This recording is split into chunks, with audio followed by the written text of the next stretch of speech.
Welcome back to another video on Gearsaw Studios, and today I'm going to be showing off 26w14a. Despite using the new format for snapshot names just being 1, 2, and 3, this one's named irregularly, removing the inventory and items in favor of just commanding stuff, hence its new name Herdcraft. So you can see here, we can command stuff and we can attack our blocks to break them down, or we can use them for crafting. So we can order our log to go here, and what do you know, we can turn it into 4 planks. So now, with all this, we can actually play the game completely normally. So let's see what we can actually do. Right here, we have ourselves some oak planks. You can see I can turn them into sticks. However, the first tool, we really just need a crafting table.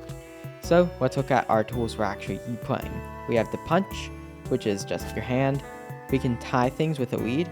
Right click to select, left click to actually use. You can see, move stuff around. Move is the same thing. With vastly increased move range, we can command things to go to certain positions. And you can do multiple things at once. You can actually have a full army. Then we have attack/mine. Its pathfinding isn't the best though, so you can see it's actually just going to completely miss.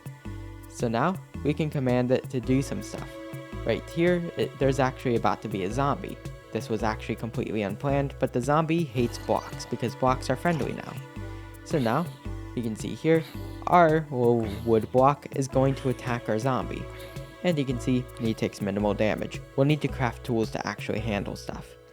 But anyways, after he's done, or I don't think he's ever going to stop, we could place him using the build tool. It's just like move and whatnot.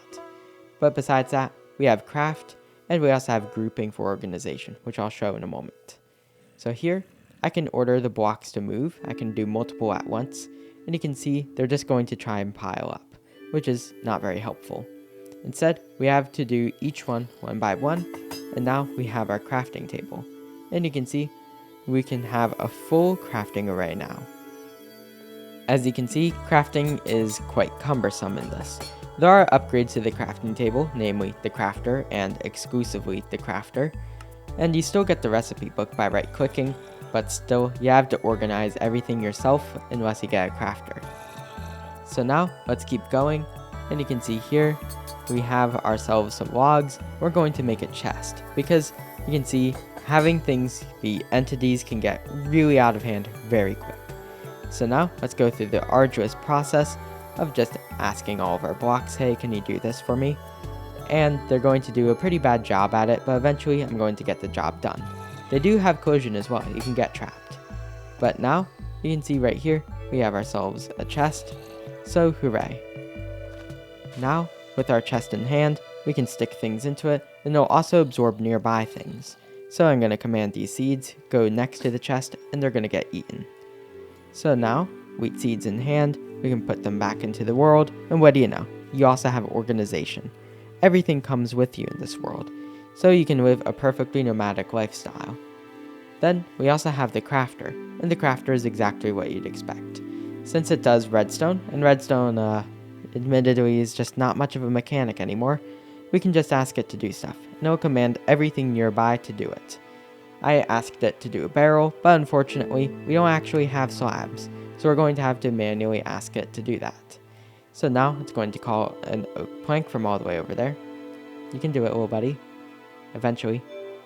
And it's going to roll all the way over here and give us some slabs. So now we can finally make our barrel, for arguably one of the worst jokes of all time.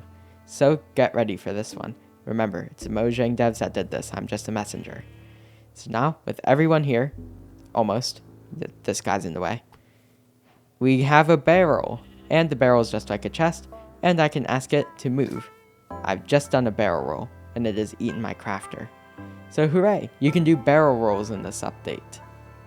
Yeah, this is Snapshot's a little lower budget. But anyways, combat is very different. You can see here I have a diamond sword, you can craft it, and it will attack things for me. Finally, Terraria Summoner gameplay. So now, with all that, you can imagine how this actually goes.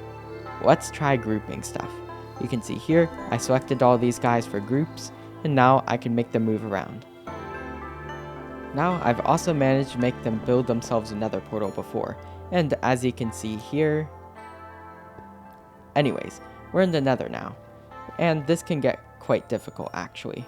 Bridging. Have fun, because you have to command your pickaxes to do your bidding. Sure, you can just have an army of pickaxes and actually do mining faster than you can do it in vanilla. But bridging, on the other hand, is not the most opportune. So yeah, you have to do it one by one. Amazing, isn't it? So now back to the overworld. Let's assume that we did everything, because I'm not doing it myself. Right click an Eye of Ender, and you can see here we have a single Eye of Ender.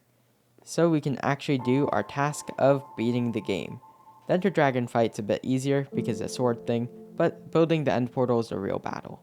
Right here, we have an end portal spawner instead of a silverfish spawner. And we have to make sure each one of these gets itself its own Eye of Ender. Notably, they're quite stupid. But when we command everything, what do you know? We have a single block. Now let's just hope it doesn't fall into the lava, because they will repeatedly die. But now we have all this, we can go to the end, and what do you know? End fight, we can do it. Right here, we got some of the end flash, so everything's tinted a little oddly. But now, let's do the end fight. Get yourself some swords, and we can see how this goes. Yeah, as long as you break the end crystals, it's not that hard. So you can see, my army of diamond swords is doing exactly what I want it to, attacking the dragon. Of course, the dragon regenerates health very quickly, I think somewhat faster in this snapshot. And it does have new minions, you will see shortly.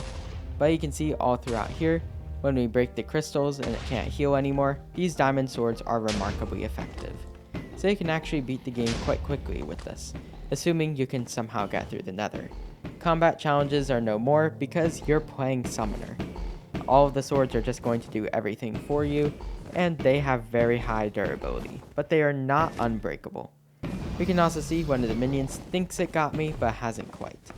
By the way, let's see what one of those minions do. So you can see some iron bars and, oh. Well, with the dragon nearly defeated, well, now defeated, you can see, yeah, it's really just not that hard of a fight. You no longer actually have to attack it. And considering armor is craftable, you just have to walk over it to equip it. Well, this game is surprisingly easier now, although it is exorbitantly more uncomfortable to play. So, it's the end of today's video. If you enjoyed this review of Herdcraft, remember to please like and subscribe. I do some building stuff on the rest of my channel, but either way, enjoy the rest of your day. Gearsaw